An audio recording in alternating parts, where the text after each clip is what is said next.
This vehicle is a semi-integrated Bürstner motorhome equipped with an electric drop-down bed over the semi-dinette.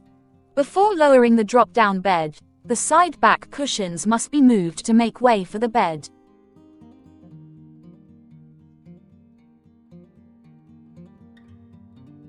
The bed is operated with a key.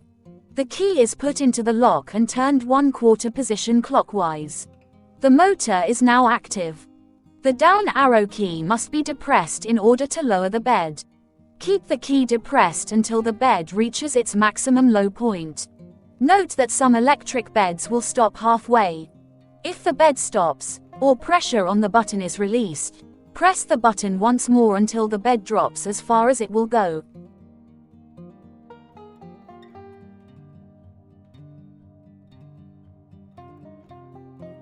There are nets under the mattress at each side of the bed.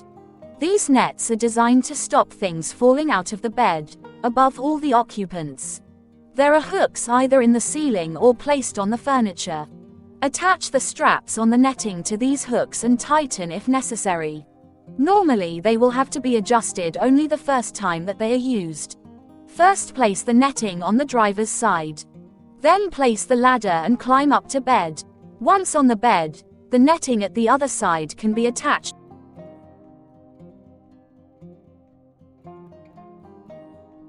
There is a roof window above the bed.